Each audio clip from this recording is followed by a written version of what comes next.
Welcome, everyone, to Stories Round the Table with Hudson and Joni. We're here to bring you tales as sweet as a glass of sweet tea on a hot summer day. From the rolling hills of Tennessee to the dusty trails of Texas, we've got stories that'll make you tap your boots and clap your hands. On our podcast, we interview amazing country songwriters and singers, sharing stories of love lost and found, of cowboys and outlaws, and of the simple joys of country living. So grab a seat, pour yourself a drink, and get ready to be transported to a world where the stars shine bright and the music never stops. Whether you're a city slicker or a country bumpkin, there's something here for everyone. So sit back, relax, and join us on a journey through the heart of America. Welcome to Stories Round the Table with Hudson and Joni. Deborah Evans Price. Deborah is the author of the best-selling books Country Faith and Country Faith Christmas, which have been featured in major publications like People Magazine, Billboard, and Country Weekly. Her work has earned her a CMA Award for her writing and has solidified her reputation as a leading voice in the country music community. As the co-founder of Country Faith LLC, Deborah is passionate about celebrating the heart and soul of country music through books, CDs, festivals, cruises, and her exclusive line of jewelry. Her personal connection to famous country music artists adds a unique dimension to her insights and experiences. In our interview, we'll delve into her writing process, the inspiration behind her latest work, and her personal reflections on the holiday season. We'll also hear about her unforgettable first interview with country music icon Clint Black at the Fort Worth Stockyards. Well, Deborah, we certainly thank you for taking the time out of your busy day to come visit us at Stories Around the Table. And I hear you got a lot of stories. Honored. I appreciate y'all asking me. Of course.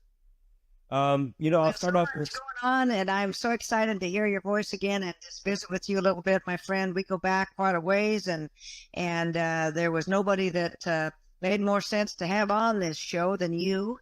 And like I think you've got a wedding coming up this Saturday. Your sweet son Trace getting married, huh? He is, Joni. I'm so excited. We love his fiance and her entire family. They are just great. Here at Round the Table with Hudson and Joni, and let's just tear into this interview. I got so many questions on so many things we'd like to visit with you about, and I know we only got a short amount of time, but so do you, because you got a wedding to plan. But I was talking to our good friend Vernell, and she said that there was something that I should ask you about your engagement, because you kind of had a special one when your time came to get married a few years ago. How did that come about? Oh, that's a funny story, Joni. Oh, my gosh. Gary and I lived in Louisiana, and we had moved to Nashville. And he had asked me a couple of times, but I was a little gun shy. I was one of those people who wanted to be a career woman. I wasn't sure about marriage. So when I'd been praying about it and giving it a lot of thought, I thought, I'm not going to let him get away. I'm going to say yes. So I rented Now, this was 1984 when we got engaged, or in 85, and no one had ever rented a billboard for anything personal. Billboard strictly for advertisement and stuff. But I went to this local ad company, and they thought, so I wanted to say, yes, Gary, I'll marry you on a billboard. And they thought that was the most incredible thing. So they didn't even charge me the rental fee. I just had to pay to have the billboard painted, the production cost. And so the night before I had plotted this for weeks, and the night before the billboard went up, he asked me to marry me yet. And I'm like, no, let's talk about that tomorrow. Yeah. Well, you had to make sure he was driving right by that billboard, though, didn't you? Oh, I did. I told him we needed to go pick up something for my friend Gina, and that I needed to drive since I knew where we were going. So right as we're coming up close to the billboard, I said, you brought up getting married again. Do you really want to do this? If you really thought about this? He's like, yeah, how many times do I need to ask you? And so I point up at the billboard, and the sun is in his eyes. He says, what? I don't see anything. I'm like, oh my gosh. So I pulled over to the side of the road to tell him to get out of the car. He's like, what? So we get out, and then he sees the billboard, and we're hugging and kissing, and people were honking. And it's so funny that Tennessean, which is Nashville's daily newspaper, actually did a big feature story on us. We were like the big story on the cover of the living section, because, like I said, now people do that all the time. But back then, no one had rented a billboard strictly for, for a personal thing like that. And I've seen it where the guy is the one saying, Deborah, would you marry me? But when you're saying, yes, I will, I think that's super special. And so, It's that. that's like it's the Deborah Evans Price move. That really does. So, We're coming up on 40 years next year. I just can't believe it. God, Wow. Wow, what that is so cool. sounds like an amazing story. thanks. I mean, that's definitely a way to make somebody wait for an answer, I suppose. Yeah, I don't know. Like I said, I was just a little gun shy, and he was sure by the third date. Like he told me, he loved me on the third date, and that he was in it for the long haul. Oh, Barbara. That's a precious man. He is, Johnny. Gary, I am so blessed. He makes me laugh. He's the world's best cook. I interviewed a chef recently, Alex Guarnaschelli. She's on the Food Network for the cover. Oh, yeah. Oh, yeah. And so we were, talking about recipes, and I was telling her how Gary made his tomato sauce. And I had mentioned earlier in the interview that I'm not much of a cook. So I was telling her how he uses yellow tomato, cooks it 24 hours. And she said, Deborah, he is right on the money. He's doing everything right. Just stay out of his kitchen. Oh, that's awesome. Well, I got to tell you something else kind of funny. About 10 minutes ago, I had a UPS man arrive at my door here at the ranch with a book, and I just cracked it open, and I've been looking through it as quick as I can, and I am so impressed with that. I want to talk to you about that new book. We got to share this with everybody because it is just super cool. But would you do us a favor and just kind of tell some of our listeners how you made a dream come true by making this business that you're in your career? I mean, did you just dream about it as a little girl, or tell us how it started and how it actually came to be? Oh, that's a great question, Joey. Thanks. I knew that I loved writing ever since I was little. And my original intent was I wanted to be a television journalist, like covering wars, hard news. There was a gentleman named Ken Booth that came and spoke to my senior journalism class and talked about being on the White House press corps and traveling with the president. And I just thought that sounded so exciting. Well, then when I was in college at LSU and majoring in journalism, I worked part-time, did an internship there at a local television station. And we had to go to shootings. We had to go to car wrecks. And it didn't take me long to realize that this is not what I'm cut out for. God has made people stronger than me that can handle that kind of work. And at the time being, I was also working as a disc jockey at a country radio station. And I loved that. I thought, I can't believe I get paid to listen to country music and talk.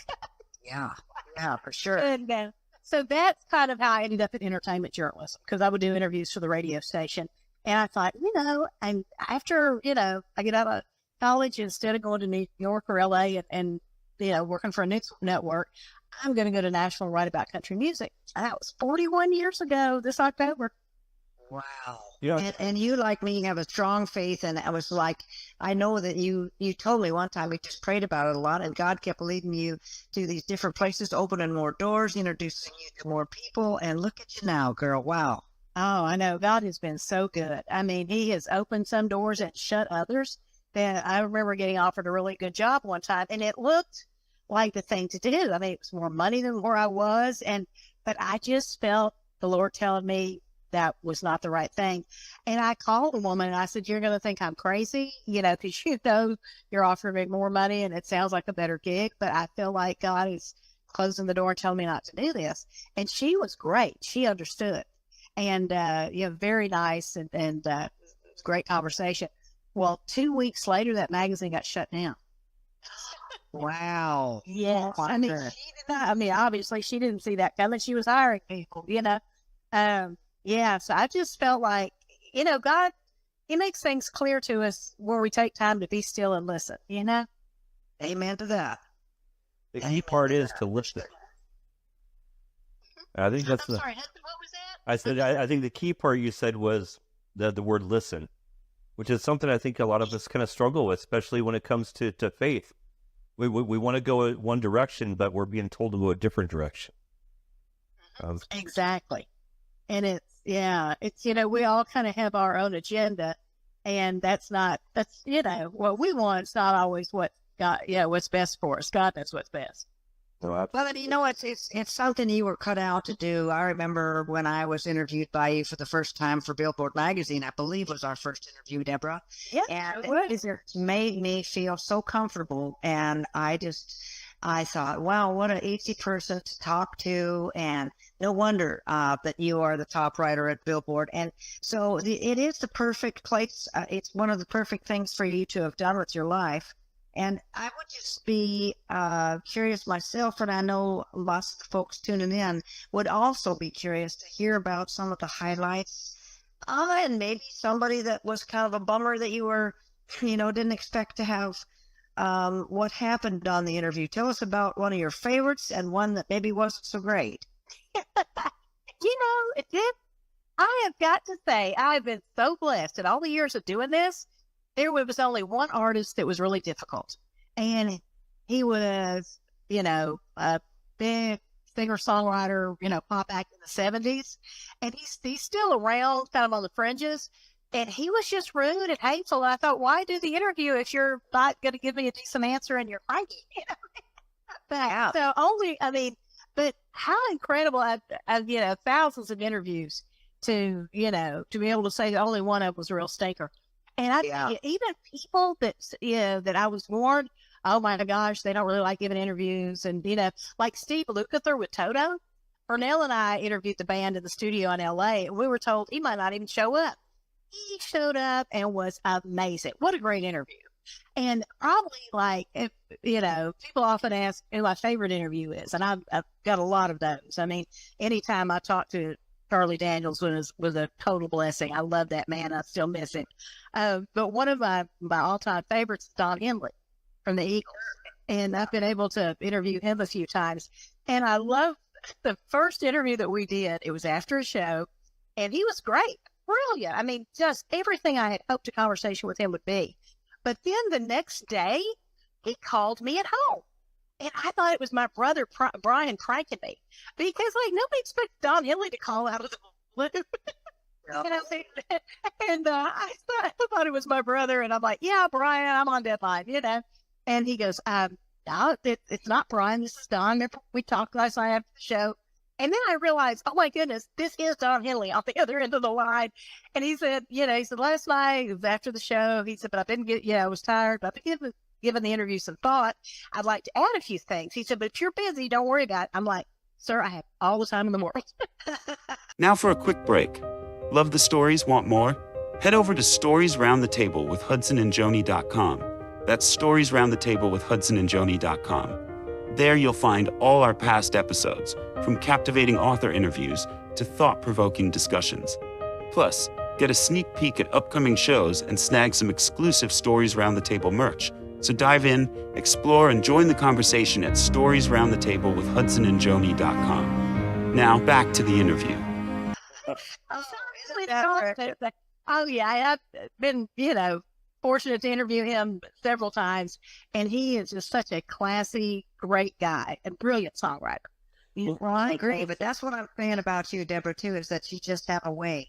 You make people want to talk to you. You make people want to be your friend, that you make people want to open up and share things with you. And you were going to say something right there, Hudson. I'm sorry. No, that's okay.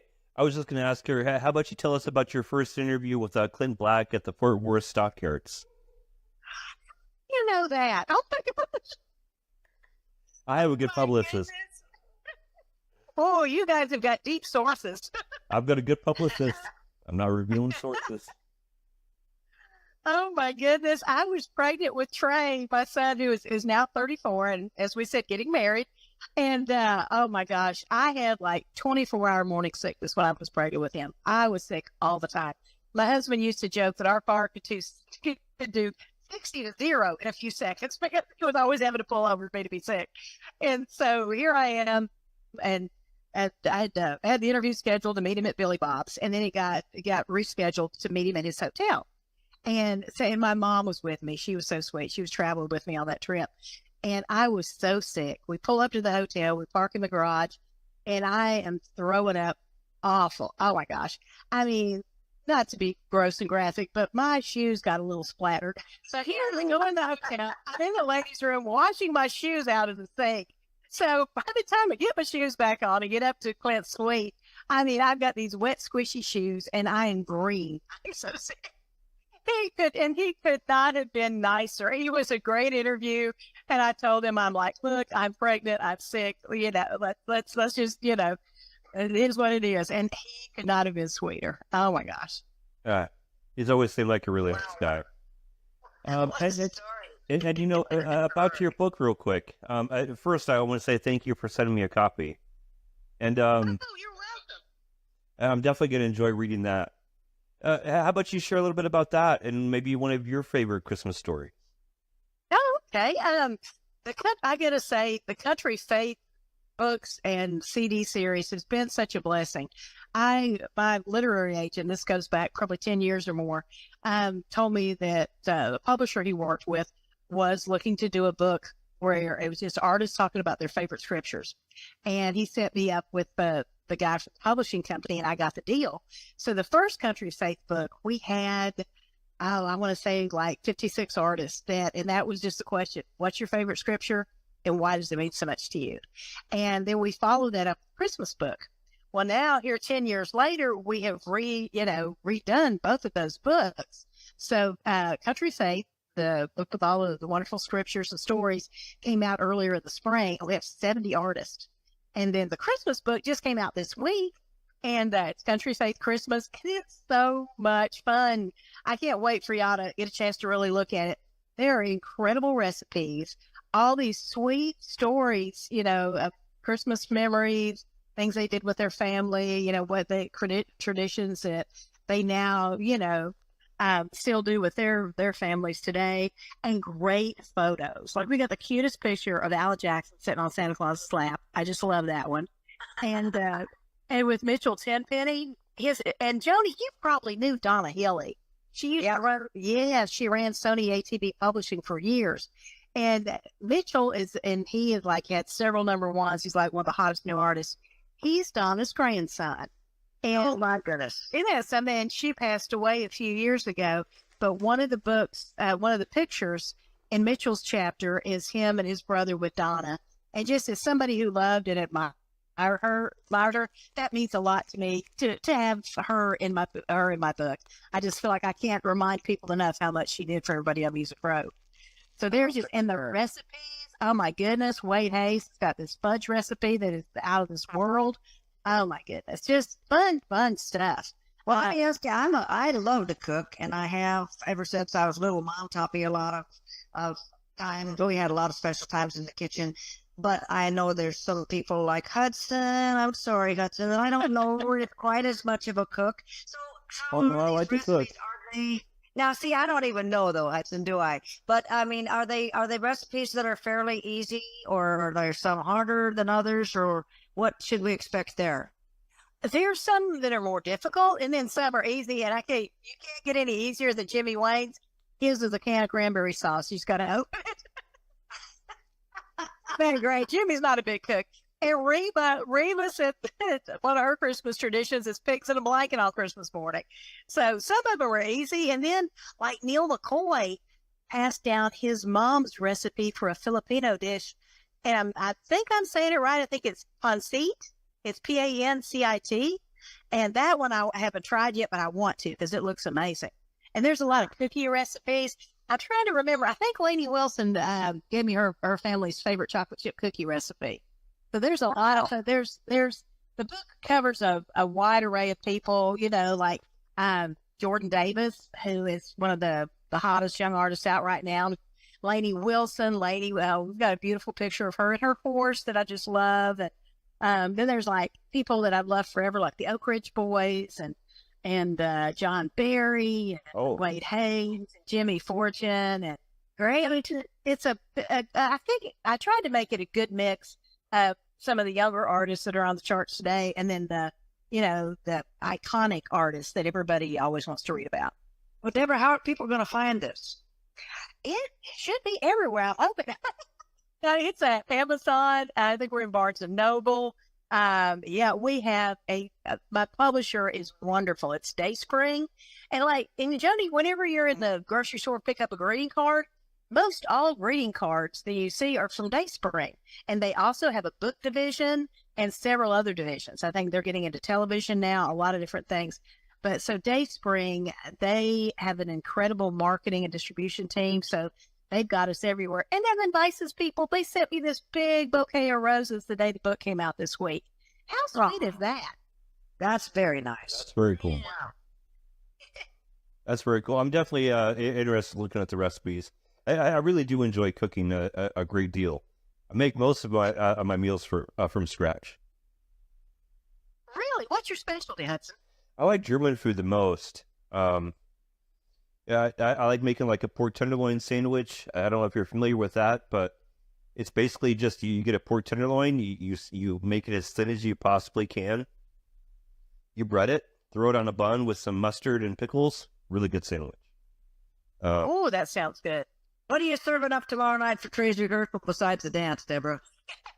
Well, actually, we took the easy way out and hired a caterer. For Frankie's, this little Italian place in Spring Hill, Tennessee. So, oh my gosh, we're going to have chicken Alfredo and spaghetti and meatballs. And there's a gluten-free dish that's got sausage and vegetables and stuff in it. We're going to have mini cannolis. Wow. Yeah, Caesar salad, caprese. You got that right there at your house?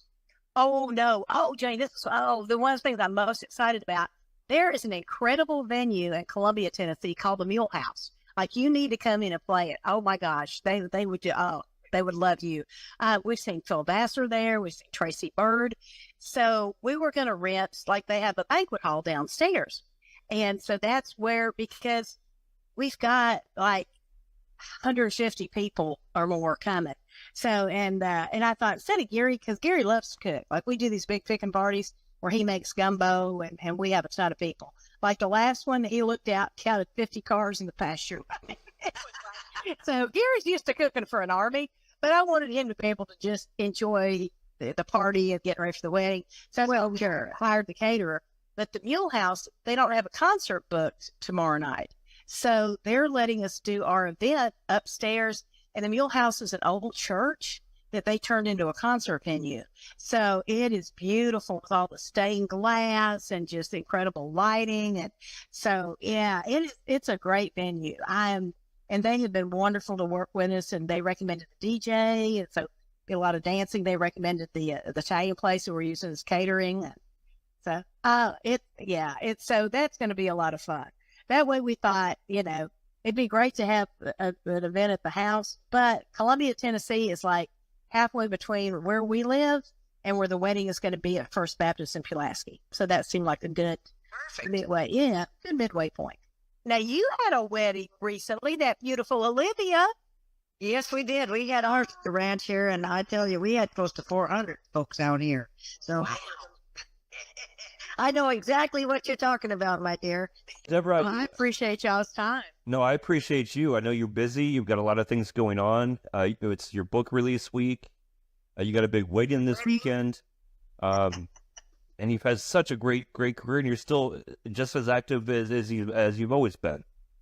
That's what I am so blessed. I mean, like last week I interviewed Cody Johnson, who I love. Oh my gosh. He's incredible. And yesterday, Drew Baldridge, who just had his first #1 as an independent artist. I mean, nobody drives a song all the way up to #1 as an indie. I mean, that he made history. And now he's signed with BMG, Broken Bow, that team over there. Anyway, so yeah, I love it. And I get to do fun things like Carney Wilson from Wilson Phillips and just a lot of different things. Chefs. I just interviewed Paula Dean again and interviewed Reba about her new TV show. I wake up every day just excited to see what God's going to let me do next. Wow, you mentioned Wilson Phillips. I haven't heard about them in a while. They're still going out and doing some shows. And Carney, speaking of cooking, Carney has a cooking show. So yeah, she's always fun to talk to. I'll be darned. I used to love their music. Oh yeah, and I want to look at the schedule and see where they're going to be. I haven't seen them in person in ages and would love to, but they're still out doing, not a lot of dates, but still out doing some. Oh, I'll be darned. That's wonderful. Well, Deborah, my dear friend, I just want to tell you, I'll be thinking about you guys, sending up some good vibes and prayers for the wedding this weekend. Best of luck on this wonderful new book. just best to you and your family through the holiday season. And I'm going to be sharing, Hudson and I will be sharing the word about this cool new book. And just let's catch up again soon, huh? I would love that, Joni. We got to make that happen. And thank you so much for having me on. I just honored it. I was so excited when Vernell told me that this was going to happen. Thank you both. And Joni, you know, I love you, and I hope our paths cross on some trail soon. Me too. Love you too. Well, thank you again, Deborah, and have a great night, okay? Thanks. You too. All right. Bye. Bye. And now, a sneak peek into our upcoming episode with the talented Ryan Murphy. Ryan is a Grammy-nominated music producer, songwriter, guitarist, and vocalist. He has toured with his father, Michael Martin Murphy, for decades, serving as the lead guitarist and vocalist in the Rio Grande Band. As Michael's oldest son, Ryan has been deeply involved in his father's career, contributing his own unique musical perspective. We're excited to hear about his experiences in the music industry and his creative process. Don't miss our exclusive interview with Ryan Murphy on Stories Round the Table with Hudson and Joni. Tune in next week on November 7th at 10 a.m. Central Standard Time for a fascinating conversation about music, family, and more. This is a Lone Star Legacy Productions